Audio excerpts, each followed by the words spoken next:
A corrupção não nasceu hoje, ela não só é uma senhora bastante idosa, como não poupa ninguém. Pode estar em tudo quanto é área. A declaração é da presidente Dilma Rousseff, da República Federativa do Brasil, em pronunciamento após as manifestações de 15 de março de 2015. A frase não é muito poética, mas dá para pensar. Essa é a questão. Ultimamente, a República Brasileira tem sido envolvida em uma série de escândalos de corrupção que parece infindável. Disse por aí, né, com apelidos como Petrolão, Eletrolão, Sanguessuga, Mensalão, Máfia dos Transportes, Operação Satyagraha, Operação Lava Jato, enfim, os casos são os mais variados possíveis e imagináveis e têm sido amplamente reportados pela mídia. Em que medida a corrupção se encontra entranhada na história política brasileira? Como é possível combatê-la? É endêmica? Bom, essa e outras questões serão debatidas no programa de hoje, que trata do tema corrupção. O Direito e Literatura está começando agora. Fique com a gente.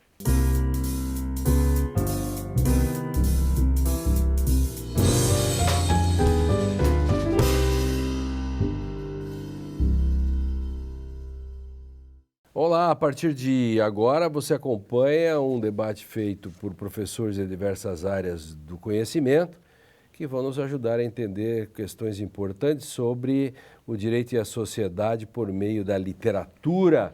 No Direito e Literatura de hoje, que tem o apoio do Programa de Pós-Graduação em Direito da Unicinos, vamos discutir o tema corrupção.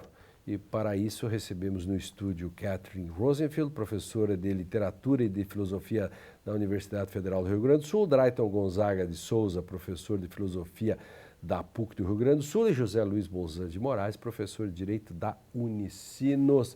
Sejam bem-vindos. Eu quero começar com o Drayton, porque eu andei espiando os livros que os convidados trouxeram. E vou começar pelo Drayton com o livro Ibsen, Um Inimigo do Povo.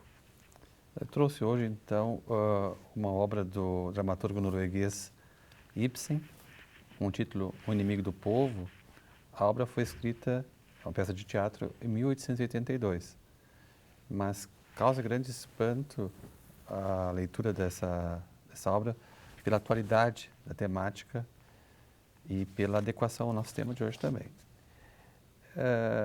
Resumidamente, posso dizer o seguinte: existe um senhor chamado Thomas Stockmann, que é médico, numa cidade balneária no interior da Noruega, e esse senhor é médico e irmão do prefeito. E esse médico constata que as pessoas que tomam banho naquela cidade têm sofrido algumas doenças, têm contraído algumas doenças. E ele suspeita que a água esteja contaminada. Ele recolhe uma amostra da água e submete essa amostra a uma análise. O resultado é: a água está contaminada. O que fazer com essa informação? Retê-la para si e permitir que as pessoas continuem contraindo doenças, ou dar publicidade a essa análise feita da água? Ele decide dar publicidade a isso no jornal A Voz do Povo. E quais as consequências que teria a partir da publicação dessa análise? Bom, uma disposição com o irmão, que era prefeito da cidade. O balneário provavelmente perderia sua fonte de renda. E investidores não quereriam mais investir no balneário. Mas mesmo assim, sabendo desses riscos, ele opta pela publicação. Ele coloca o interesse coletivo acima dos interesses locais, privados. E o prefeito, antes da publicação dessa análise, toma conhecimento da possível publicação e tenta dissuadir os responsáveis pelos jornais dessa publicação, mostrando o caráter negativo dessa notícia para a localidade. E o jornal resolve não publicar mais, retira o seu intento de publicar. E o médico, ele sofre várias retaliações, ele é demitido da função dele, exonerado da função de médico. Os filhos também terão reflexos negativos na sua profissão. E o prefeito, inclusive, publica um texto chamando atenção para a contaminação, mas não apontando o resultado dessa análise. E no fim, esse médico que colocou o interesse coletivo acima do interesse privado, ele é considerado inimigo do povo. Todos se voltam contra ele. Interessante, porque aí também está a questão, além da contemporaneidade, né, do tema, poluição, corrupção, enfim, também é um argumento consequencialista e não consequencialista. Né? Exatamente. Que o médico foi não consequencialista. Ele foi não consequencialista. Agiu por princípio. Exatamente. E kantianamente falando por dever, a verdade está acima e não pensou nas consequências advindas da publicação do texto. Ou seja, dworkinianamente diríamos, ele agiu por princípio e não por política. Não, exatamente. O duplo efeito desse teu livro aí, fantástico. Vamos lá, Catherine. Eu trouxe um livro que não é muito conhecido do Albert Camus, que foi publicado em 1956, que se chama A Queda, né? No sentido bíblico, né? É um livro que eu também acho muito atual, né? Eu estava na dúvida se eu ia pegar O Inimigo do Povo também, mas eu pensei, esse livro é ainda mais propício para a introdução que tu acabas de fazer, Lênio, porque é o livro de um juiz penitente, na verdade é um advogado, né? Que está pela classe, né? Do judiciário como um todo, né? Juízes, desembargadores, advogados, todos aqueles que representam o terceiro poder e que, num determinado momento da sua vida, de maneira bastante, digamos, pouco provável, pouco realista, se dá conta da corrupção da sua alma pelas facilidades, pela glória, pelo poder, pelas benesses, né, que a sua posição no terceiro poder lhe traz. E por isso se retira, então, de Paris, onde ele adquiriu toda a sua fama e é um homem extremamente honrado, vai para Amsterdã e procura falar para as pessoas, né, da sua tormenta interior e alertar, né, para essa degradação que o poder traz, né, esse poder que corrompe, né, essa vaidade, né, que corrompe. Então, o nome desse juiz é bastante alegórico, né, Jean-Baptiste Clamant, né, como o João Batista clamando no deserto, né, então esse é homofônico desse clamar, né, da vanitas no deserto, né, que anuncia um pouco, né, o gesto, o vão, anuncia a necessidade da vinda de um Salvador, do Cristo, etc. Então, ele ali encontra um outro advogado para o qual ele fala durante 5 noites, né, das diferentes etapas.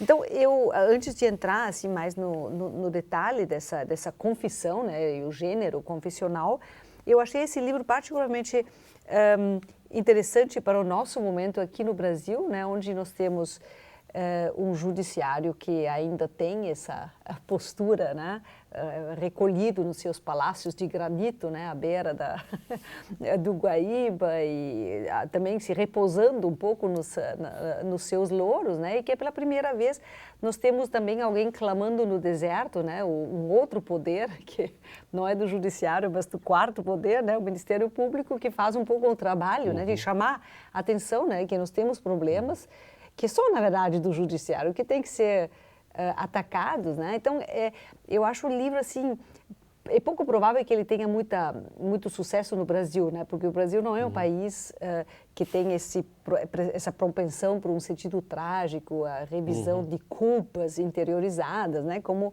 esse juiz representa no romance do Camus. Mas eu acho que é uma atitude que seria interessante discutir e propagar nesse momento, né? Porque todos nós, por menos que queiramos, participamos dessas malhas que levam à corrupção, nem que seja por deixar acontecer.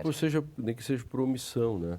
É. Não é nesse livro aí que ele vai para o Cais do Porto e ali tem gente degradada, enfim, simbolicamente representa a queda nos vários sentidos. Nos vários sentidos. Eu li esse livro há muitos anos atrás, me lembrava da cena do Cais do Porto. É interessante também porque, na verdade, ele não fez nada de muito ruim, né? Mas ele deixou acontecer muita coisa ruim. Então, nesse sentido, é muito... Nem perto de uma lava-jato ele estava, assim. Não, nada de milhões, nada de roubos ou crimes cometidos, mas simplesmente por... Uma certa concupiscência e tal. Por estar tão cegado pelas facilidades da posição. Então, agregue, professor Bolzan. Como eu sabia que meus colegas de programa hoje traziam livros clássicos, eu preferi trazer um livro mais contemporâneo, que chama Desagregação por dentro de uma nova América, que é, na verdade, de George Packer, que é um jornalista americano que escreve um conjunto de pequenos textos, né, onde ele vai relatando, talvez a história dos últimos 40 ou 50 anos da América e a degradação do próprio tecido social americano em todos os sentidos, ou seja, desde do desenvolvimento do Wall Street, do mercado financeiro, e o papel do mercado financeiro, os limites do mercado financeiro nesse processo, a repercussão disso, né, com relação à questão das pequenas indústrias e do desenvolvimento e da quebra desses laços né, do interior dos Estados Unidos, a questão da própria crise do subprime de 2008, e o interessante, em determinado momento, ele vai relatando, a partir da crise subprime, como esses processos de execução e de retomada dos imóveis foi tratado no âmbito do judiciário, com pilhas de processo, com audiências que eram feitas online, com os advogados dos grandes escritórios, ou seja, sem nenhum tipo de documentação, porque eles eram transferidos, os contratos e as hipotecas eram transferidos de um para outro, de um banco para outro, e as documentações desapareciam e os juízes aceitavam o que vinha dos grandes escritórios de advocacia. Às vezes nem a presença do expropriado, né, estava lá.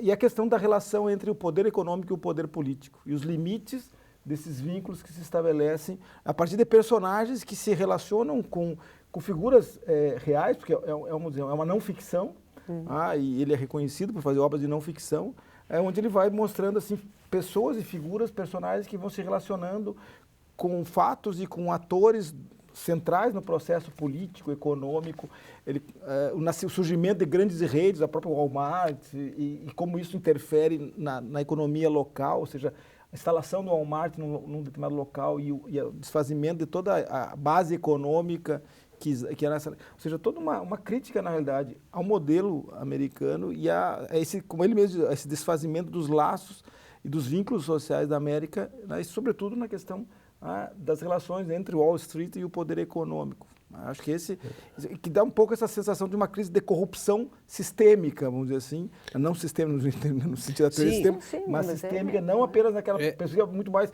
criminalística que a gente vê, né? A corrupção como um crime, como um fato, mas é uma corrupção sistêmica. Sim, tanto é o John Grisham, no texto, eu gosto muito de ler os livros do Grisham e outros americanos, e ele tem um livro que ele fala sobre a história de um júri numa pequena cidade, e aí ele conta como essa pequena cidade mudou, porque se transferiu todo o comércio, quebrou o comércio do centrinho da cidade, aquelas cidades pequenas americanas, e tudo foi para uma colina à distância, onde lá estava o templo, Walmart.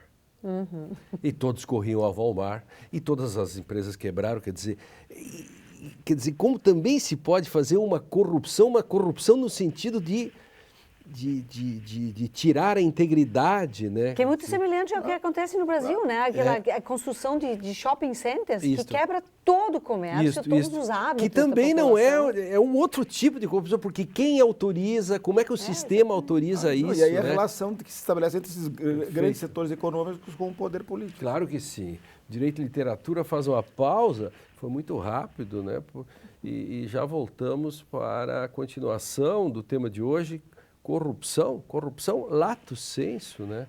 No próximo bloco vamos debater um pouco mais sobre as origens da corrupção aqui no nosso Pindorama Patrimonialista, né? Nós já voltamos.